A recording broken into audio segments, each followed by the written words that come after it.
This podcast is brought to you by the Albany Public Library main branch and the generosity of listeners like you. What is a podcast?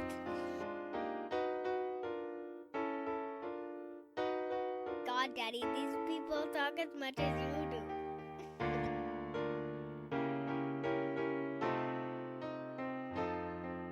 Razib Khan's Unsupervised Learning. Hey, everybody. Thank you for joining the Unsupervised Learning Podcast. I am here with another Substacker, Dr. Colin Wright. Colin, can you introduce yourself? Absolutely. And first, thanks for having me on your podcast. I've been looking forward to coming on here for a while. I think the best way I can describe myself is probably an ex-evolutionary biologist. I worked at Penn State as a postdoc for a couple of years. I guess I'm most known for some of my writings on the area of sex and gender. So I started getting a little disillusioned and angry with the way that I thought biology was being distorted by a lot of activists who are describing biological sex as either a spectrum or a social construct, or maybe that there's 6 biological sexes. So I wrote some essays that were pushing back against this idea, and a lot of people in the academy didn't like that. So there was sort of a campaign to try to get me ousted, or at least to poison the well around my name so much that maybe getting hiring would be difficult. So I ended up leaving academia. Thought I might become a fitness coach or something, because there's not much in the private sector for a person who studies social insect behavior. So I luckily got hired by Claire at Quillette as their managing editor, and so that's what I've been doing ever since. And I also jumped on Substack, as you mentioned in the beginning, and now I can I guess voice my opinions on any matter of topic that I choose without worried about getting canceled. So that's what I've been doing. Well, I mean, so talk about wasps. We've talked about wasps before. As a geneticist, I don't really know these things, organisms that you speak of. And so we have like somewhat different perspective. Can you talk about wasps and why they're interesting to you? I haven't talked about wasps in a while, because and we're talking about the insect wasps, not white Anglo-Saxon Not white Protestant. Anglo-Saxon Protestants, no. Yeah. Yeah, which I should do a So podcast on that. yeah, so I started graduate school and my PhD doing work with social spiders and looking at group level personality and how you can predict the emergent collective behavior of these spider colonies by knowing the behavior traits of the individuals, and then we can maybe change the behavioral traits or make these artificial colonies of known composition and then see how they change their behaviors based on the composition. So just basically from individuals up to the entire group and how group level personality emerges. And then we do a lot of field studies as well. But one thing that my advisor did that I really like that he did was he didn't want to just make every individual in his lab just a mini clone of himself, just a bunch of other social spider biologists, because that's already something that exists out there. Who needs more of the same exact scientist? And so he had us go out and basically develop our own system, something that we can call our own, and maybe do when we go out and do postdocs and start our own lab somewhere.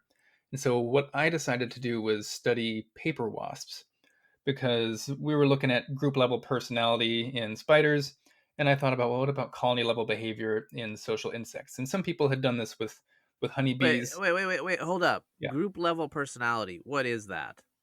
So it's basically like the same thing when you talk about individual personality, which is just at least how we measure it in animals, is consistent differences in behavior between individuals that's consistent, across their lifespan and in different contexts. So if you're an aggressive individual, you'll be aggressive in different contexts. It's sort of just a technical way of saying what we mean. Like if Razib is, if I think you're an ass, that means you're probably an asshole in many contexts.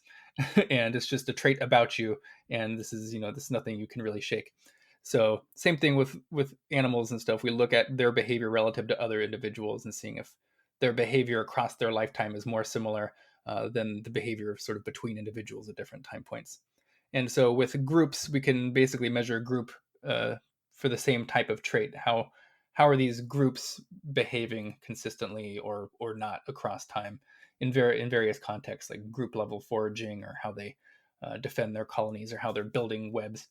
And I wanted to apply this to social insects, because I thought that the system of paper wasps was really it was a really good system, not just to look at collective behavior, because that's sort of been done with some bees, but also how this collective behavior emerges.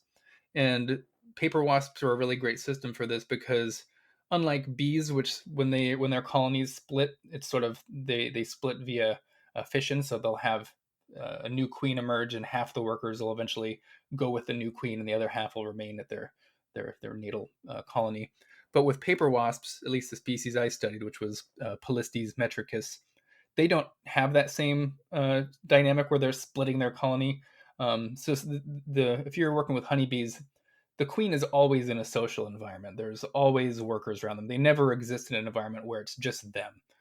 Whereas paper wasps, a lot of times in the overwinter, so the queens will overwinter as these solitary individuals. They'll emerge by themselves, and they'll found a nest by themselves, and then they're responsible for gathering all the materials to build nests and feed themselves and lay their eggs and provision their young. So they do all these tasks by themselves before a colony even exists.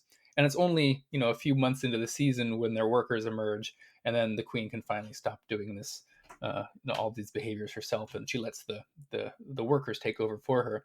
So my idea was that, can I study the behavioral personality traits of this queen in how well she's building her nest and how aggressive she is and how bold she is, and any trait I can measure with the queens, and then can I predict both how the colony is going to behave later in the season, and then also the performance of that colony over time. So it was just from just knowing the personality traits of one individual, can I predict things downstream about how these societies will function? And it turns out that's something we can actually do. The queens that are well, it's sort of a mix of the queen personality and her morphology, is what my research showed, where if you're a really bold queen, so a queen that engages in more like risky behavior, you tend to do a lot better than if you're a shy queen. But also if you're a large queen. So the best queens, their performance was if you're a large and bold queen. So Large and in charge. yeah, basically. So if you're a small queen, you can kind of get by if you're extremely tenacious and bold.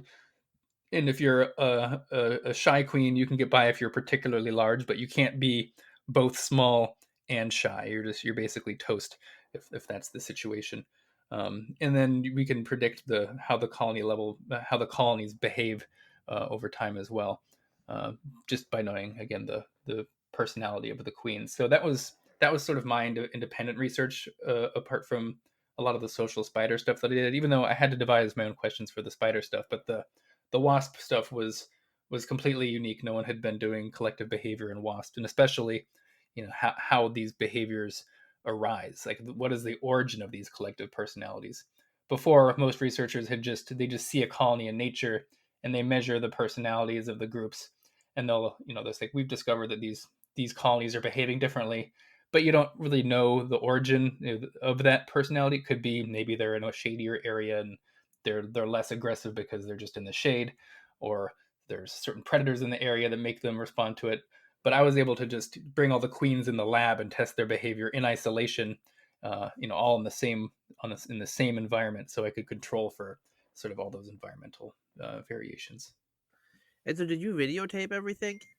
Yeah, I videotaped all the collective personality trials when I had the colonies were tested for how aggressive they were.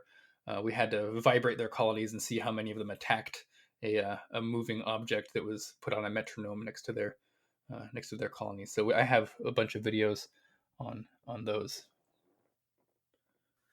Nice. And so, I guess, like the bigger question that I always have about this sort of stuff is, if there's an optimal strategy, how come everyone doesn't use the optimal strategy? Like, how come it doesn't sweep through the populations? Yeah, so that was actually something that a lot of animal personality research challenged, that there was this optimal way for any individual or a colony to behave. So a lot of people, when they would look at differences in personality between individuals or even individuals within a colony, it was all kind of seen as this developmental noise, that there's just randomness that produces, not everyone can be the same because they're genetically different, or they developed have different experiences in their life. But a lot of the animal personality literature challenge that and say, like, no, a lot of these variation is actually adaptive at both the individual and sometimes the colony level. And at least from our work with spiders and some with my work on wasps, we can show that the colonies, they're going to behave differently depending on their environment, how the whether or not there's certain major predators present or absent. My wasps, they are they're getting preyed upon by, in the beginning of the season, their main thing they need to watch out for before they have workers is getting usurped by other queens, sometimes of the same or even different species, because if a bigger wasp can oust a queen that's currently on her nest, then if she is now the individual who's on the nest when all the workers emerge, all the workers will basically just assume that this is their natal queen and work for them. So you can have queens that might have their nest destroyed. They'll go and try to oust another queen and take over her colony. And so you need a certain set of behavioral traits in order to combat those individuals that want to usurp your nest. But once you have workers that are out, your main enemy at that point is going to be much larger animals like wood rats or raccoons or birds, especially, that are going to take them over. And so there's this sort of different strategies that you need when you're combating those. Like if you're going to be usurped by another queen, you want to be really bold and you want to combat these individuals that are trying to take over your nest, because if you just leave, then you've lost everything. But if you're a little wasp queen and you encounter a bird or a rat or something, you have absolutely no chance of winning that encounter. And so your best bet might be able to be a shy, more flighty individual and take off. So there's all this context specific behaviors, and this can change over the course of the season depending on the developmental stage of your colony. So yeah, there's this all sorts of contexts where you want to have different behaviors, but different behavior types are usually have varying degrees of how plastic they are, because usually more aggressive individuals tend to be more aggressive and they have more difficulty becoming less aggressive in contexts that you don't need to be aggressive in, whereas individuals that tend to be less aggressive uh, over the course of their life are usually able to up their aggressiveness in certain contexts where it would be essential. So we see just these differences, and sometimes over the course of seasons too, we'll see the proportion of different behavioral types, colony level personalities become more optimal. So it's an enormously complex field, and it's pretty fascinating to follow. Oh, you make these insects, these Hymenoptera, you make them sound like people. Am I crazy? I mean, we do. So that is one big criticism of sort of the animal behavior research, the animal personality, is we kind of talk about it like we're talking, for our social spiders, people think we're talking about Charlotte's Web or something, like, some pig, or just, this, it's sort of the stuff you might read in a children's book. And people think that saying personality is too anthropomorphic because people have personalities, but we'll take that criticism. But when we say personality, it's just a placeholder for consistently different behavioral differences between individuals over time and context. So as long as we're giving that technical definition, we can call it personality. And I mean, that's essentially what it is. It's an intuitive thing. It helps people sort of understand what's going on. It's amenable to popular science writers talking about these phenomena, because it's just it's pretty easy to follow if you're reading it and you're not too scientifically advanced or have a major education in the sciences. You can usually follow an animal personality paper pretty well, because it kind of has this intuitive feel to it. So we liked using personality rather than behavioral syndromes, or just saying consistent differences in individual behavior over time and context. So yeah, it might be a little anthropomorphic, but it's only if you're trying to pick things apart. Like, Richard Dawkins had his book The Selfish Gene. Even though genes aren't selfish, he's not actually saying they're selfish. It's just sort of a shorthand to talk about how the way that things replicate in a manner that that furthers their own lineage, basically, through randomness, though. Well, so you mentioned Richard Dawkins, so that's a good segue into the next topic. You one of your passions, I guess, or one of the things that you devote a lot of your time to was atheism, which I think to a lot of listeners is going to sound strange because atheism is just the negation of something. It is just the lack of belief in God. So, tell me about your involvement in the atheism, free thought, secular, whatnot movement. Let's start at the beginning. How did you come to it? Did Dawkins have an influence? I mean, we're talking about, I think we're going back into the 2000s now, a different era when people were still more worried and concerned about religious fundamentalism. It was, the end of the George W. Bush era, I think, when you probably got involved. So can you just speak to that? Yeah. So I started getting into I guess, the more philosophical questions about God's existence, sort of in maybe the early mid 2000s. I watched a lot of Carl Sagan's Cosmos. I was reading a lot of books by Carl Sagan and Stephen Jay Gould, and some of Richard Dawkins' older books. And then I think one of my first introductions to Dawkins and his ideas about religion was, I think it was in Time magazine. There was like a side by side thing with Dawkins, and I think it was Francis Collins, and it was addressing, does God exist? I think it might have just said, does God exist? And it was sort of both their, the two scientists weigh in on this question. And it was my first time really reading a biologist like Richard Dawkins just sort of attack some of these ideas about God in general, and it really just intrigued me. And so I bought The God Delusion because it was, I think that interview was couched around the release of The God Delusion. And then I read that book, and it was game over for me. I was definitely quite the little ornery atheist to begin with. I went to a bunch of atheist conventions, met Richard Dawkins and Sam Harris at some of these back in the day. I still have pictures, and they both, Dawkins and especially Sam Harris, looks like a baby. And it was a movement I was really into, because at the time we had the creationist intelligent design was sort of more relevant. It was trying to get into the science classrooms. We had, I think it was in Arkansas or different places where there were actually, Well, yeah. Colin, for non-American listeners, tell them what creationism and intelligent design are. Yeah, so creationism is just a straight up biblical interpretation of how life arose on Earth. It's just, there was no evolution. Creationists believed that God created Adam and Eve and all the animals and plants just in one fiat moment. Just, magic, all of a sudden everything just emerged. Sometimes they'll talk about microevolution, like there's some variation, but it's basically everything was created more or less in its current form.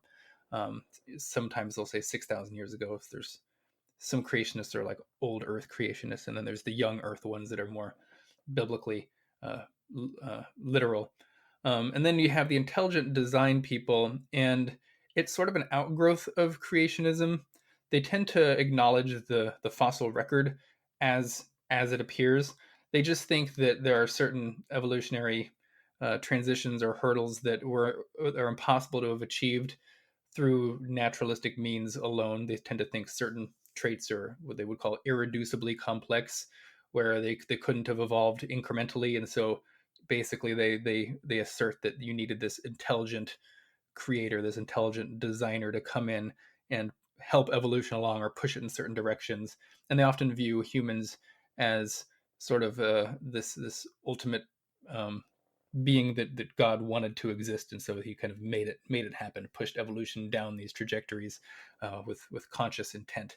And so these were some of the ideas that we're trying to get into some of the science classrooms, or at least they would say teach the controversy as if there was one in the sciences. And science says evolution is what happened, but not everyone believes that. Did you know? And they'll have the panel next to it that some people think intelligent design is the thing.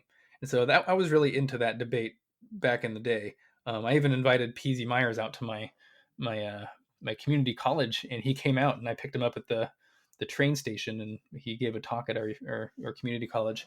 And he's since gone off the deep end with a lot of social justice stuff. But it was definitely a big part of my life, and I think in a big way it helped me identify a lot of the ways of arguing and a lot of the logical fallacies that I now tend to see in a lot of the gender activists and the sex denialist people that I tend to debate with nowadays. Yeah, I mean, this is like a fascinating intellectual history, and it's easy to intellectual cultural history. It's easy to kind of go down the rabbit hole here because there's a lot of weird connections that kind of diverged and separated over the years. And you had all these new atheists, these activists against creationism. And what happened around the year 2010 to 2012, I don't know the details because I wasn't I was on the edge of some of this, friendly with a lot of these people to various degrees, but there was kind of a political crack up. There was an injection of ideology that had nothing necessarily to do with secularism and free thought. Uh, Richard Dawkins, to a lesser extent, Sam Harris, like some of these individuals started to become persona non grata among atheists due to feminism, I think initially, and then social justice more broadly. Like, is that correct interpretation? Yeah, that's broadly the case. The new atheist movement became, it might be the first movement to be completely infiltrated, taken over, and destroyed from the inside out by what we would call, I guess, wokeism nowadays, or social justice, critical social justice ideology. Um, the sort of older new atheists, if that makes sense, or the original people who were championing atheism, they tended to be these old school skeptics in a way, and they were just interested in the God question and is there evidence for this. But once it went a little more mainstream with the publication of the God Delusion and Sam Harris's End of Faith and Letter to a Christian Nation, and Hitchens' God is Not Great, Daniel Dennett Breaking the Spell, it really went mainstream. And then essentially what happened is these groups rooted in old school skepticism had an influx of people who were mainly, firstly, political activists, um, who didn't like the Catholic Church because of their stance on things like gay marriage and homosexuality more broadly. And so the movement became slowly less, atheists who care about separation of church and state to, Democrats who are for social justice who also happen to be atheists. And this came to a head when there was some conferences, and this one woman named Rebecca Watson, she went by Skepchick. She was giving a talk at a conference, and I think she had mentioned before on social media that there was problems with guys hitting on her at conferences, and then at this one conference in particular, after she had given her talk and had some drinks at the bar, she went into was going to go back to her room, so she went into the elevator, and a man was in the elevator with her, either followed her in or was going up to his room as well, and he asked her if she'd like to come back to his room for a cup of coffee.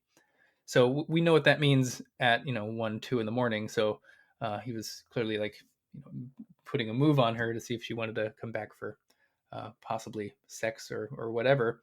And she then said no, and he didn't pursue it anymore, and they went on their own ways. And then later I think she tweeted about it or put on her blog how much of a problematic encounter this was. And then Richard Dawkins decided, I think it was in the comment section of Peasy Meyer's blog Ferangula, thought this was just an absurd situation because she was complaining like this was like the sky was falling, when it was literally just a guy asked her indirectly if she'd like to go back to his room, and she said no, and he left her alone, and that was that. And Dawkins wrote the famous it's called Dear Muslima letter, where he basically was writing a sarcastic letter about to some Muslim woman who's living in the Muslim world, saying like, oh, you don't have anything to complain about. Have you heard of this woman named Skepchick? She was someone propositioned her to have a cup of coffee, and she said no, and he didn't lay a hand on her. And can you believe that? Like, I know you get your genitals mutilated. I know you're not allowed to drive, but you need to respect the woes that your Western counterpart females have. And so that just basically was launched it was a grenade in the whole sphere, and Dawkins was accused of being, this horrible misogynist, and it really was the beginning of the split within the atheist movement of the social justice warrior types versus the old school skeptics. And this was when things like atheism plus emerged, which was atheism plus social justice, which is actually just social justice plus atheism, kind of sometimes. And since then, the movement has completely fractured, and we're only now just seeing, I would say, some movements, but only one atheist movement I know about is Atheists for Liberty. That's explicitly anti-social justice critical theory, and who's trying to keep it real, and sort of get a lot of those disaffected skeptic atheists who are fed up with, I guess, the way that the woke ideology has taken over. Well, so I have to call out this episode on South Park from 2006 called "Go God Go 7," I think, the 13th episode of the 10th season, November 8th, 2006. And do you remember this episode, Colin? Was that with the otters? Yes, and so there's factions of atheists who idealize Richard Dawkins, but they fight over the great question, which is the war is being fought over which denomination name is the most logical for atheists to call themselves. Yeah, that's I have to say, Trey Parker and Matt Stone had a lot of fun with Dawkins back then, but a lot of it was kind of prophetic. sadly it was. Yeah, I think the one of the debates among the otters was, whether or not they should eat food on tables or whether or not they should use their bellies. Just complete arbitrary things that some of these movements end up devolving into, and that's basically what it became. If you were to look at the atheist movement right now, I saw some of the conferences and the talks they give, and it's just tangentially related to atheism now. It's all social justice and diversity and everything, and anti-blackness, and anti-racism training type stuff. It's indistinguishable from, like, if you were to go to a political rally or something. So yeah, it's I really hope that some new atheist, I don't want to say new atheist movement, but a new atheist movement can emerge again, because I do think we're seeing a lot of people turning back to religion a little bit, or at least due to the rise of people like Jordan Peterson, who I'm a big fan of, but I think some of his narratives about religion aren't really the direction I think we should go. So it's going to be an interesting next decade or two, seeing how this all shakes out. Yeah. So yeah, I mean, the whole trajectory of our culture is super weird.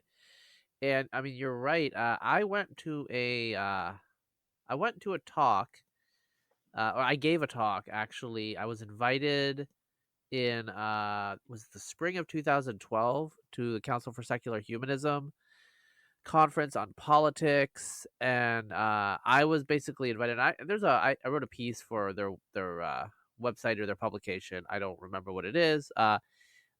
About like being conservative and atheist, because I do identify as conservative and I am an atheist.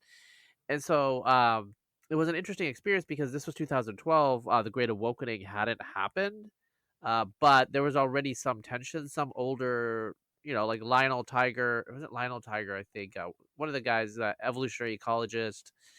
Anyway, he was writing about boys and mortality rates and violence among boys, and how difficult it was. And that caused a huge outcry at the conference, because a lot of feminists were angry that you would spotlight boys as having issues.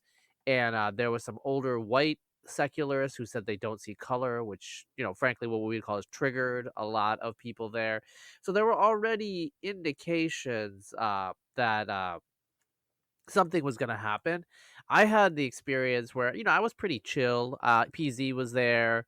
I'm a pretty chill, relaxed person. And so people would just routinely come up to me and try to explain to me how I really wasn't a conservative. Maybe I was just like a libertarian. And they just were not comfortable with the idea that one could be an atheist and a conservative. Um, and then Ron Bailey of Reason was there, and Ron was a little bit more. I mean, he's a little bit more squished in a ways than I am, but he was more forthright about things. And there were some people who were extremely angry, and I have to say, self-righteous. And I just remember laughing at that because I'm like, I'm at a secularist atheist conference, but like people are coming up in very self-righteous ways. And do they not see what they're doing and how they're behaving? And they don't. There's no self-awareness. And that's the fundamental problem, I think, with a lot of these movements. They get wrapped up in their own truth and their own ideology. And what does that remind you of, Colin? That reminds me of a religion. And there's, if you've, I'm sure you've followed PZ a little bit since his heyday in New Atheism, but he's completely raving lunatic now. I mean, I don't use that lightly, but I've interacted with him on Twitter, and he was one trying to cancel me big time when I mentioned that maybe the rise, the 5,000% rise in gender dysphoria is maybe partially explained by social contagion. He was one of the first people to say, we need to get this guy canceled, and with any luck, he'll only be able to get hired by right-wing think tanks. So he was completely rabid. And then there's people that I also really admired, like Matt Dillahunty, who was one of my favorites in the community before, and in a big way taught me how to think rationally and about the burden of proof and logical fallacies and stuff. He was hugely influential, and he blocked me on Twitter too because I pushed back a little bit against sort of the narrative he was saying about J.K. Rowling being a complete transphobe. And then we recently saw the American Humanist Association rescind Dawkins' 1996 Humanist of the Year award for essentially, blasphemy, speaking out against, or not even speaking out, but just raising the question to discuss about, the differences between transgenderism and transracialism. And it seems that a lot of this gender ideology has kind of just really melted the brains of a lot of thinkers I used to respect, and a lot of organizations and the boards of these organizations. It's really interesting to see, and I almost can't even believe it. Yeah, so, you know, good time to transition into, the topic du jour, as some people would say. So I'll give you my own perspective. I haven't paid much attention to it because I'm kind of a normie. I don't know a lot of these terms, and I know more than the typical person, partly because I know you and I'm on Twitter, but the regular person has no idea what you're talking about, to be frank. And so we need to like set the stage for what's going on. So I have a background in biology and evolution, and people do, my friends who stayed in academia do try to explain this stuff to me, and like, well, this is actually what the science says, and I just kind of ignore them because, to be frank, I learned the science. I mean, I read W.D. Hamilton, like I read about the evolution of sex. Like these things are, I mean, has the science really changed in 5 years, or have you changed? That's my attitude. Okay. And so I don't pay too much attention to this sort of thing. But can you talk about what this controversy is? Yeah. So I'll explain how I sort of got into it, I suppose, and then drill down on what the main disagreements are. Um, I remember I used to date someone who I would now describe as extremely woke, and I dated them for about 6 or 7 years. And there was a Wait. tendency Did you say them? with her. Because that sort of like mistake now is significant. I've used uh, they as a sort of just a general singular pronoun before. People think it's weird, but I've naturally used that before. But I wasn't implying that my previous relationship was with someone who was non-binary or anything. But anyway, she uh, had was sort of in this realm of talking about sex and gender a lot, and the thing that we were asked to take on to believe, which I didn't think was too bad, was that sex and gender are very different things. We have your sex, which is based on your reproductive anatomy, organized around the production of whatever gamete, whether it's sperm or ova. And then you have your gender identity, and these things are separate. And when we talk about someone's sex, you can use male or female. But when we talk about someone's identity, we use the terms man or woman. These are identities. And, there's people who would disagree, don't want to give up the words man and woman to refer to identity. They think it should mean, an adult human, male or female, and that's a discussion that can be had. But I was largely on board with that. It's just like, okay, I can change the way I talk about things a little bit, as long as we have this nice wall between biology and identity that needs to be there. And if as soon as that gets knocked down, that's when I have a problem. But I didn't see a problem at first. It's like, okay, I can adapt my language a little bit, no big deal. And then people started saying, well, now they're not just identifying as a man or a woman, they're identifying as a male or female. So it's like, oh, but what do you mean you're identifying as a male? Like, a male isn't something you identify as, it's just, a state of your biology. And then I remember seeing people talk on social media, some of my friends who were PhD candidates in I think anthropology, and even in my own field, evolution and ecology, who were sharing articles by like Anne Fausto Sterling about the 5 sexes, or making claims that biological sex itself is a social construct, or it's a spectrum, and you can't talk about anyone being a male or female. You can just talk about varying degrees of maleness or femaleness. And whenever I pushed back against these ideas, because I'm as a behavioral scientist, so many behavioral differences arise because of the differences, between males and females, that stems from anisogamy, the different sized gametes or sperm or ova. And I knew what biological sex was, and I just knew that they were confusing sort of these secondary sex characteristics like breasts and beards and overall body shapes apart from genitals with biological sex itself.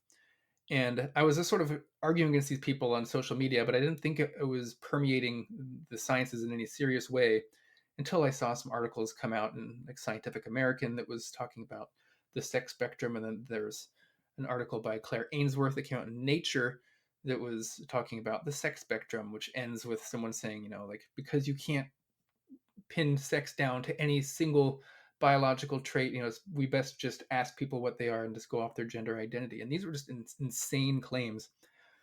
And this it made me extremely angry, because I couldn't argue against these ideas because people were just calling me a transphobe all the time.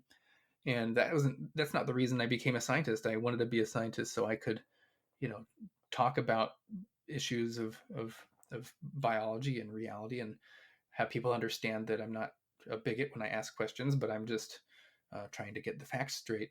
And that wasn't the case.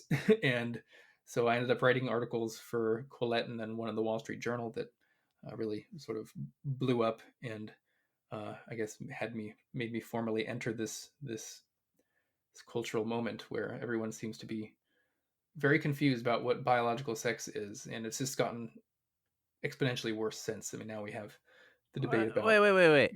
Everyone means everyone, like in a certain subset, Did I right? say everyone? Well, I mean, Yeah, yeah. if you go and talk to people on the street, they'll be Yeah. quite clear.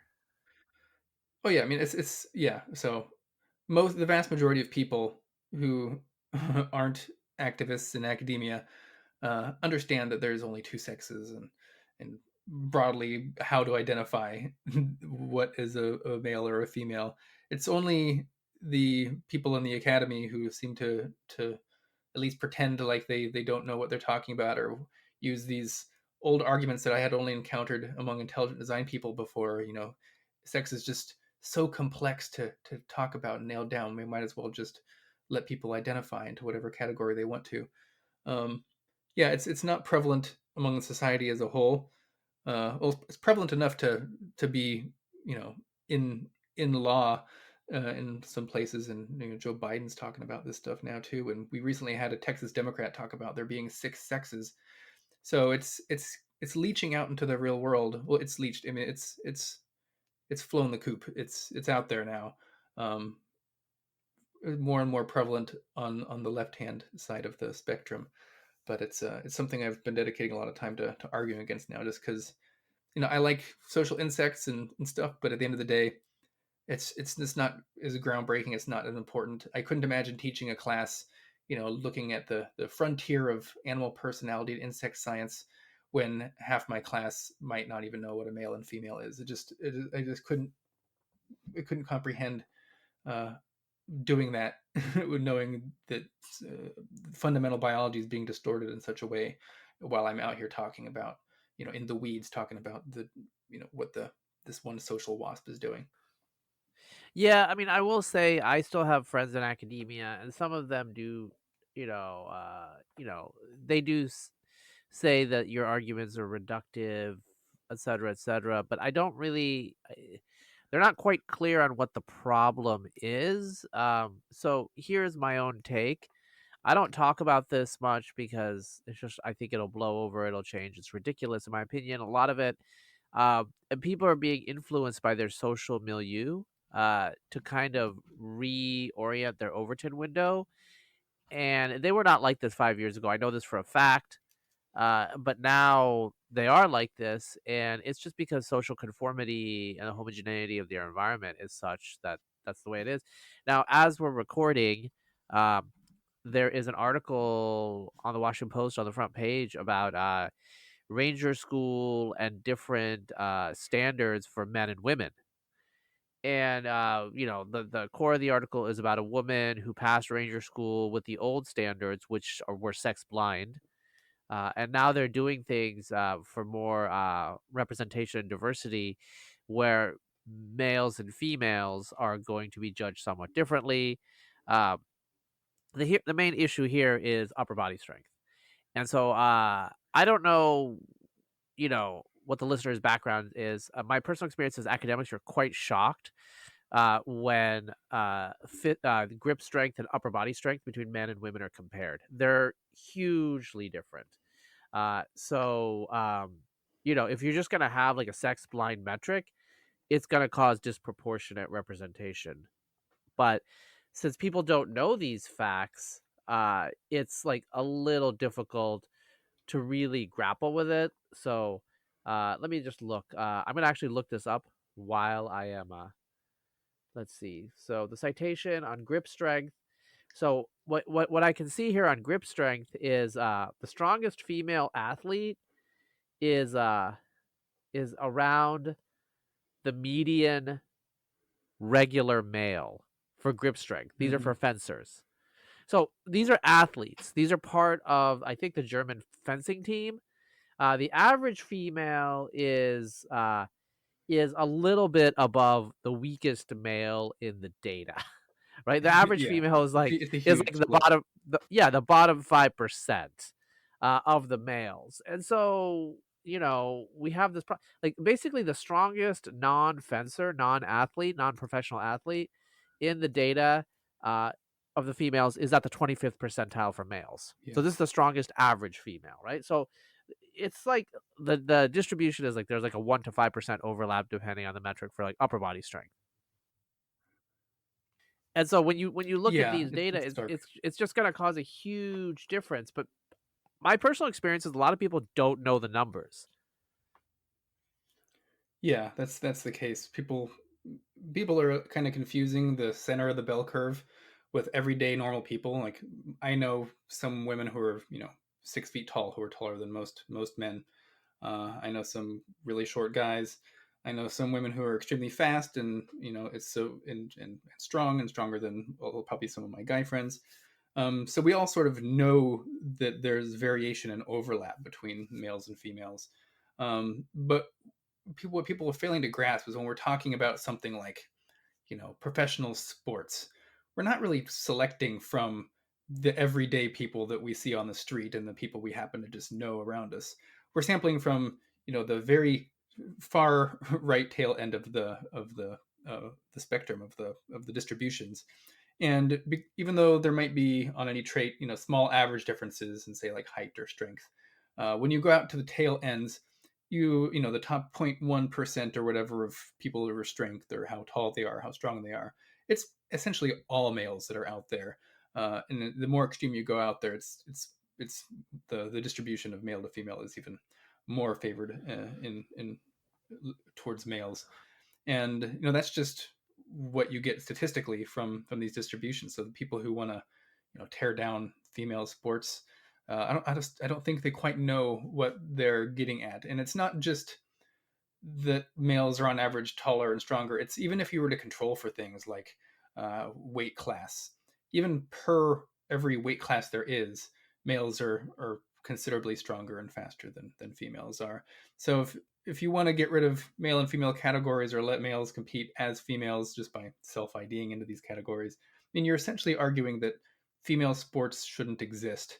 Uh, and that doesn't seem like a very feminist position to me, but that's kind of where we are today.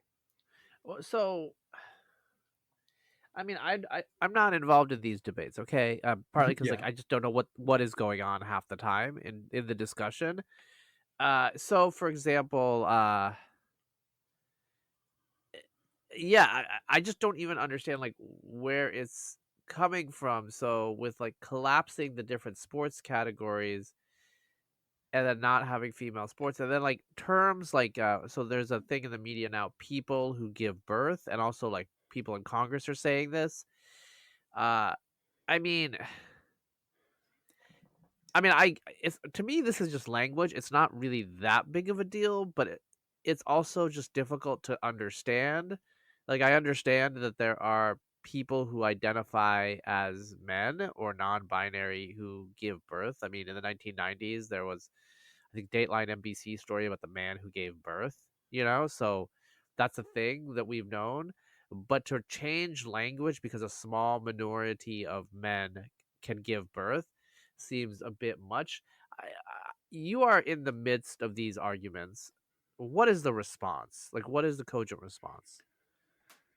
Well, there's the cogent response that I try to give. It doesn't mean it doesn't tend to land because they're not really interested in the reasoned response. The people I argue with, the response is, well, the problem is that people have totally collapsed uh, sex and gender into one big muddled um, mess.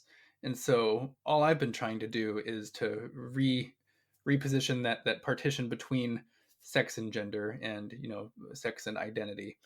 Uh, by and large, a lot of the arguments of obliterating sex differences or saying that males should be able to compete in female sports uh, collapses down to the small percentage of individuals who have intersex conditions.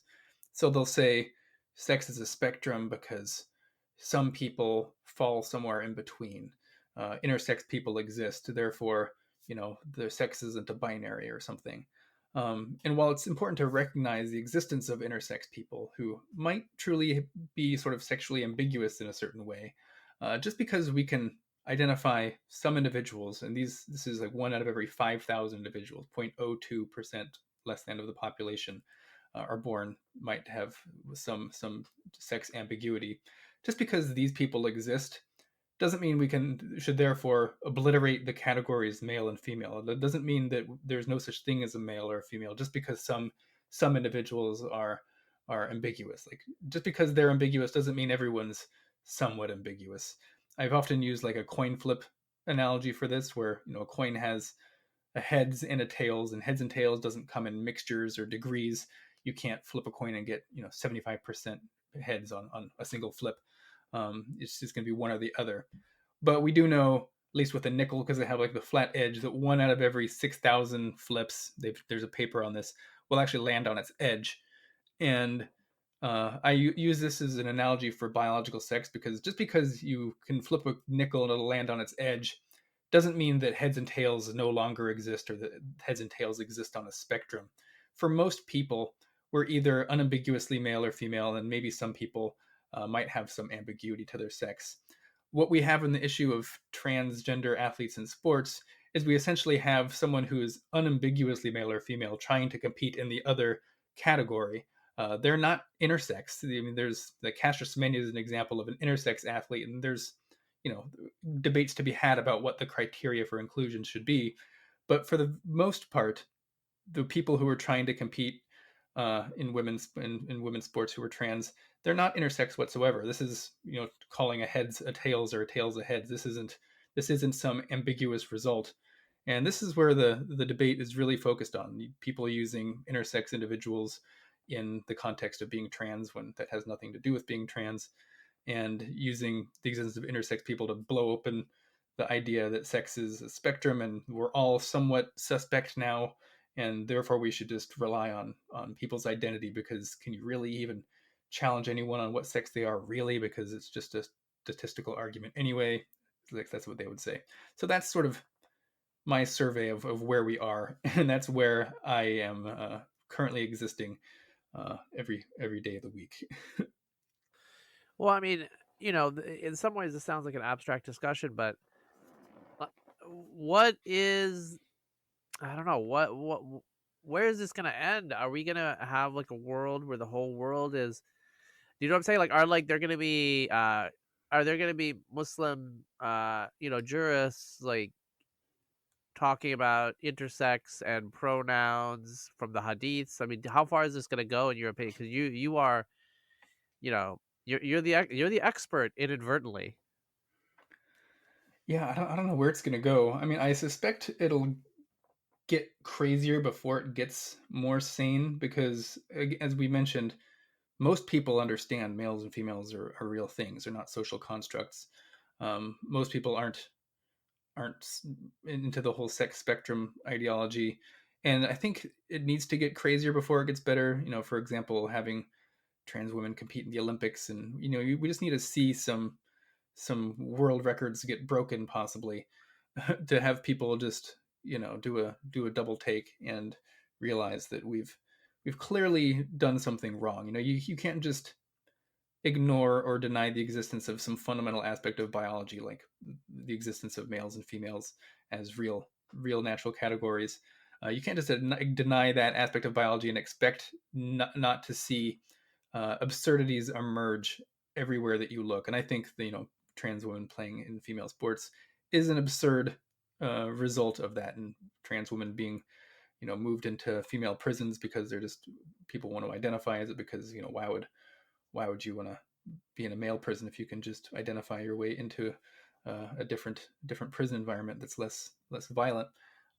These are absurdities, and I think the more that they're cast out, and the more that people are aware of them, the bigger the response will be. A lot of people think this is still just some, it's not a big problem. People aren't really believe this stuff, and I think they're in for a rude awakening, because they do believe in this stuff, and they're very effective at actually getting laws passed without anyone voting on anything. So, yeah, it'll be interesting how it plays out in the next 5 years to decade or more. Well, so I do have to ask a question. There's all this public controversy. What do you hear privately from people in academia? Like, do you see some patterns? Because I know there's some people that agree with you, but they don't say anything because they're academics, and of course they have zero courage. But like, do you see any patterns? Are they older? Are the young people on board with what you call gender ideology?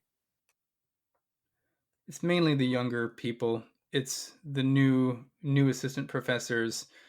It's the postdocs. It's the graduate students that are pushing a lot of this right now. I mean, I had a personal friend who I had co-authored papers with, and as soon as they got their assistant professor job, pronouns went up immediately on their social media and in their email signatures.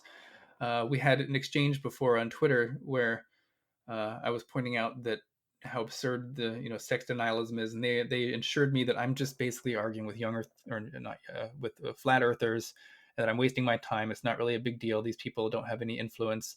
And I pointed out this tweet that had something like 30,000 retweets, and the tweet said, "Trans women are biological women."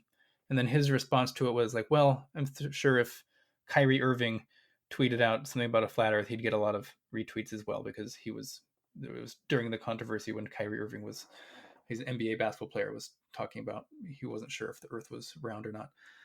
And then lo and behold, he then my friend, he is now fully into the sex spectrum, sex is a social construct camp, even though at the time he rightly pointed out that that statement was as absurd as a flat Earth belief. So we get people like him that are becoming true believers.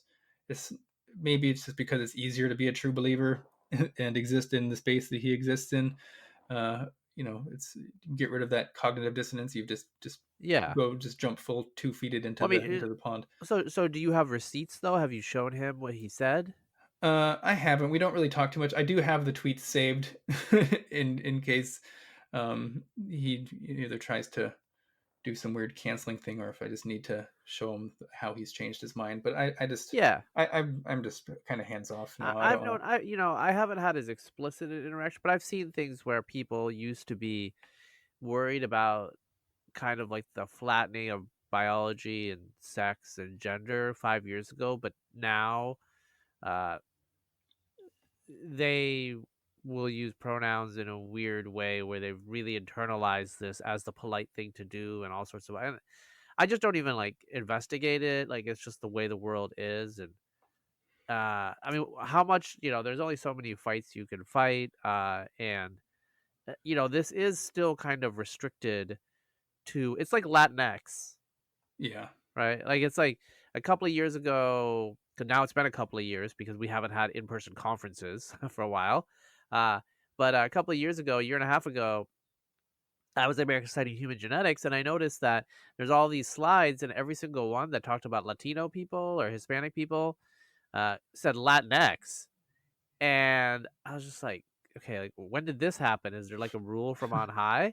And then some Cuban American guy on Twitter was like, "Well, wait, what did the Latino people at the conference say?" And I'm just like, "It's a genetics conference. There are none." No, I mean, which is exaggerating.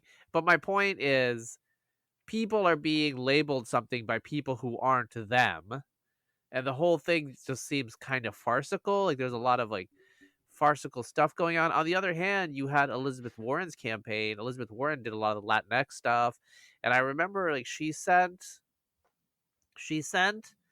a group of black activist women to South Carolina, but it was this black activist group was heavy. It what was the term? It foregrounded trans black women in particular, Hmm. as and which is fine. But the issue is Elizabeth Warren is trying to drum up support for her campaign in black barbershops and with older black church ladies. She doesn't she doesn't seem to be self-aware to understand that the people that she's sending are not actually representative. They're a part of the black community, obviously, but they're not the core. They're not representative. The core black voter in South Carolina goes to a Baptist church. And so Yeah. maybe they might not agree with all these things. So the point here is you have this avant-garde culture of professional managerial class, frankly, woke whites, and they get to dictate to other people how the world is and how reality is. So you basically have white people telling everybody else, these like liberal, educated, elite white people telling everybody else how they should term everything and how reality is and how. What does that sound like to you? What does that sound like to you, Colin? What does that sound like to me? Well, I'm not sure if I know the specific word you're looking for, but I do know through people's research, like Zach Goldberg, and he's consistently shown that on almost every question, how bad is racism in the U.S. and any race-related question, it's always like uh, the white liberals who score higher than any other group, even among black liberals, on how oppressed they think black people are in the country. But what do you think it is? What are you looking for? I think it sounds a little bit like white supremacy. Yeah, I mean that's one of the mind-boggling things of how a lot of this ideology has sort of come full circle in a way, and we're getting people in the gender debates that are now defining what it means to be a man or a woman based on what's essentially just these 1950s stereotypes of masculinity and femininity. And now we get in the whole critical race theory segment, we have racial essentialism back in, and I've seen more segregation, or at least people advocating for segregation in the last 5 years than I'd seen in my whole life beforehand. So it's completely shocking, and it's hard to know how to progress, because now the people who are against segregation and against stereotyping people based on masculine and feminine stereotypes, now we're the bad people, apparently, according to the progressives. So yeah, I don't Well, know any process. There are more things in heaven and earth, Horatio, than are dreamt of in your philosophy. Like, you were definitely not predicting this when you were a, young atheist activist. So, uh, I know that you're on the gender, sex, beat. That's one of your things. But I mean, what else are you interested in? What are you looking forward to in the 2020s? I'm looking forward. I really want to do more stuff about fixing academia to some degree. I guess more in line with what the Heterodox Academy is trying to do. I'm not sure how successful they've been at doing it, but I'd like to talk to people like Stephen Stephen Blackwood, who's starting Ralston College, which are these new universities, these new institutions that are, I guess, trying to get back to the roots of liberalism and not be focused so much on all this identity politics that's everywhere. So I would like to find solutions for some of these problems, um, for the way academia is cracking down on free speech and uh, um, academic freedom and things like that. So that's something I'd like to do more commentary on. But I think I'm just trying to write out and predict where we're going to be going here. I'm just glad that the place I work right now at Quillette is someplace I don't have to worry about getting canceled. And if I do, I probably deserve it because they're pretty lax. So Yeah, Claire's pretty liberal in an old school way. So, yeah. yeah, sounds good. So All yeah, right, man. Yeah. yeah. Go ahead. I'm done. All right, man. It's been great talking to you. I'm sure we will see you around, and I do wanna, if people have like stayed this long, people should check out Colin's Substack, Reality's Last Stand. It's really great. And if you're interested in some of the things he's talking about, check it out. It's Colin Wright, WRIGHT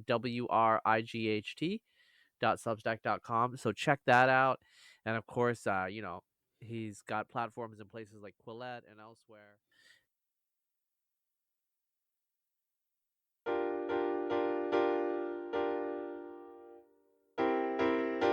This podcast for kids.